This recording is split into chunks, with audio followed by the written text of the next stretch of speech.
I'm Ann Kim, a senior editor with Washington Monthly, and I'm speaking today with Sarah Anderson. She's the director of the Global Economy Project at the Institute for Policy Studies, and Sarah has authored a new and very important report titled America's 20 Largest Low-Wage Employers and the Affordability Crisis. Welcome, Sarah. To be here. Thank you. So, Sarah, you wrote about a group of firms that you call the low wage 20. Now, before we get into the details of who exactly these companies are, why did you decide to write this report? We decided to write the report because there's a big debate right now about affordability and the affordability crisis that so many families are facing. And a lot of that debate is focused on how can we get prices down.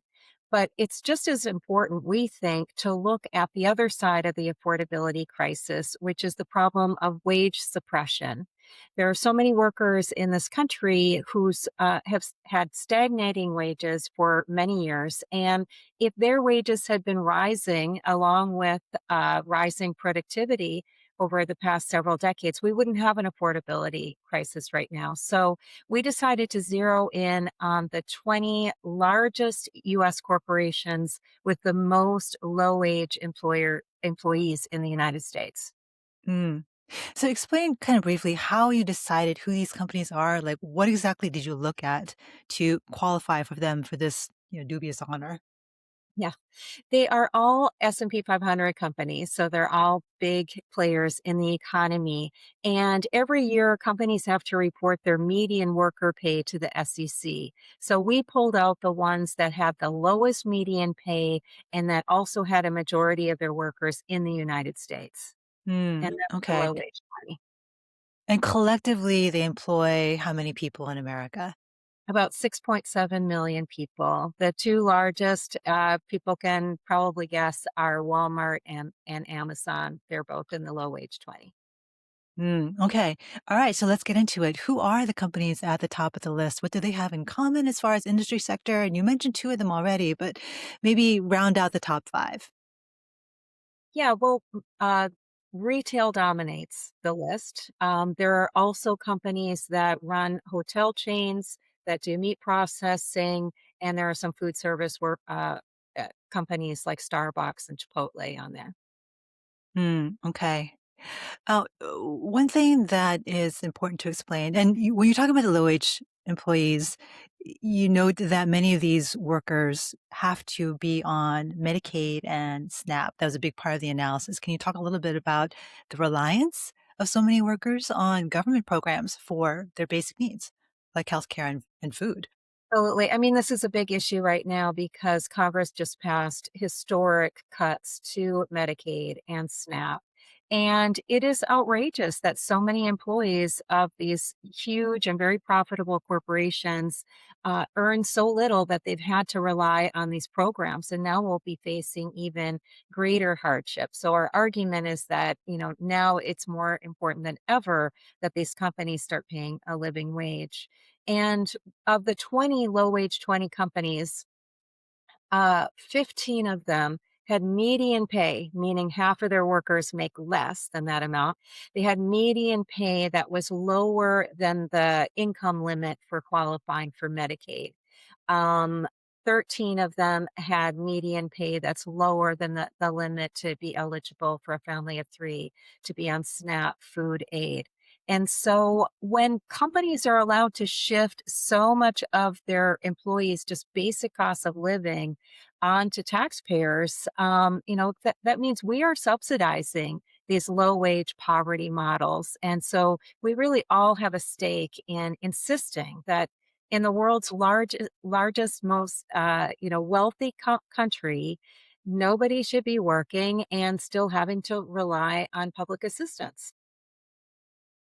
How low exactly are these wages when you say below the thresholds for eligibility for Medicaid and SNAP? What figures are we talking about here? Yeah, well, the average median wage among the lists on our, low wage 20 is about $29,000. And for Medicaid, I think that the cutoff is about 35,000 is the maximum. And for SNAP, it's about 33,000 for a family of three. Wow. So this is maybe part income. But in so many cases, they're part time not by choice, but because companies want to avoid having to provide healthcare benefits for their employees, and so they only offer them part time work. Right. In some cases, we're talking about people who have to put together 2 part-time jobs in order to make ends meet, and neither job may offer health insurance, right? Now, one thing I think it is important to explain is that many of these companies do offer healthcare to their employees.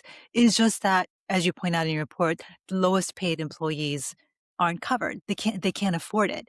And you have some data in your report that shows exactly that point, that there is a pretty stark difference in who is able to buy healthcare from these employers. Exactly. Under the ACA, large companies need to provide a healthcare insurance option to people who are working an average of 30 hours a week.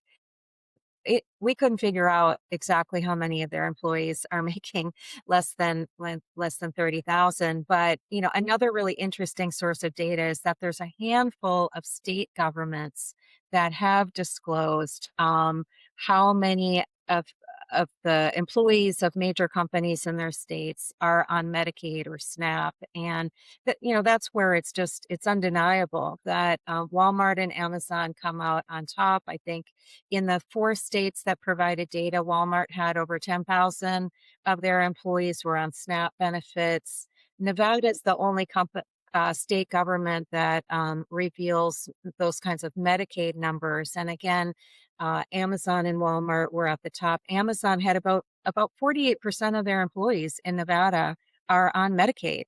And so that makes it just crystal clear that they are not providing sufficient benefits to their employees.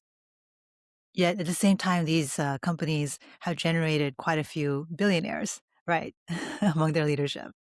Yeah, we counted them up. We found at least 16 billionaires have accumulated their fortunes on the backs of the low wage workers at these 20 companies. Half of them are from Walmart, so Sam Walton's descendants.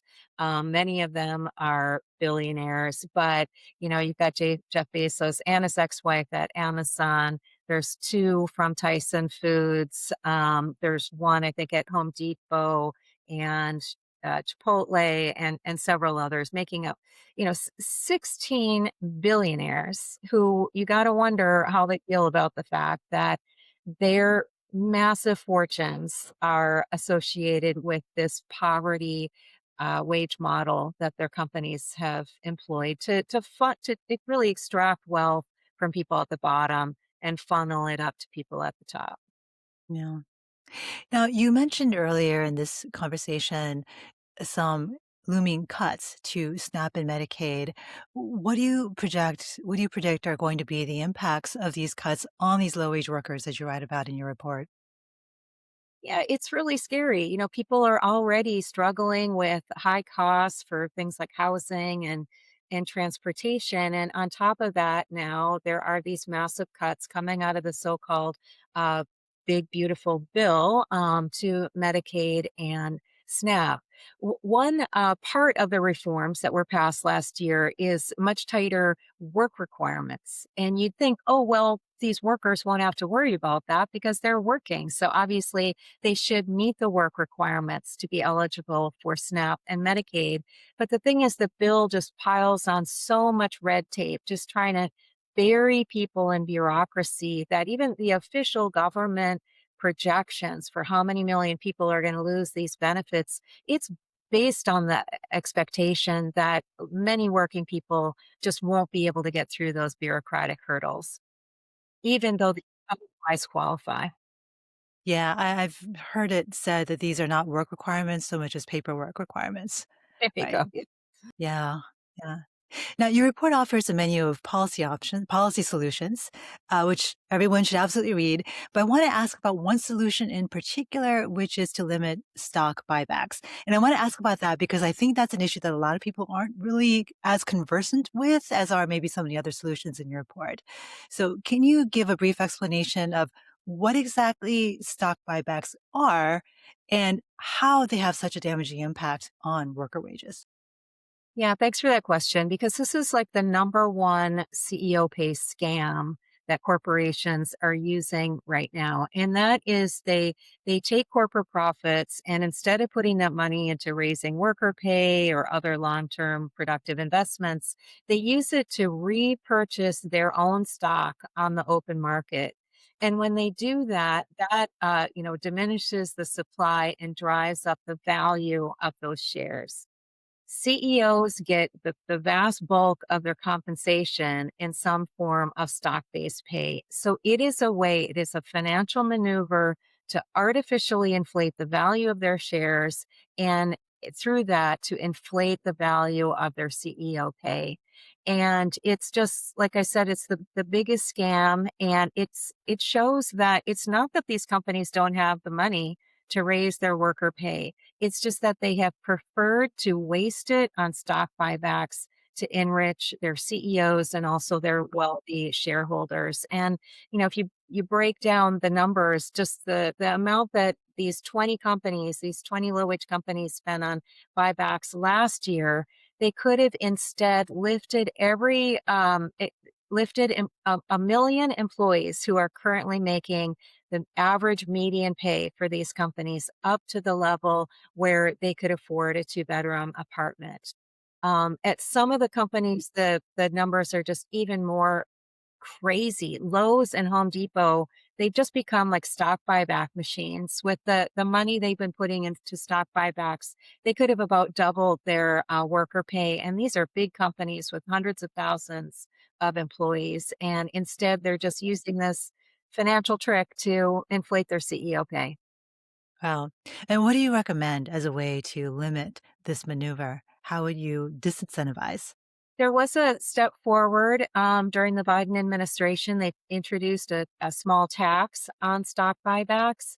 There are bills now to significantly increase those taxes. So you could make that maneuver, much more costly and thereby really discourage it. There are other tax ideas we raise in the report. We think it's a good idea to raise taxes on companies based on the size of the gap between their CEO and their worker pay. And there are bills to do that at the federal level. And there are also ballot initiatives in both Los Angeles and San Francisco to put that idea before voters to ask if we should be, imposing increased taxes on companies that insist on having these huge gaps between CEO and worker pay. And it would, discourage those huge gaps, but it would also raise revenue that so many states and municipalities are desperate for right now because of the slashing of federal funding for so many basic programs. Well, thank you, Sarah, for telling us about this report. I'm Ann Kim, the senior editor with Washington Monthly, and I've been speaking with Sarah Anderson.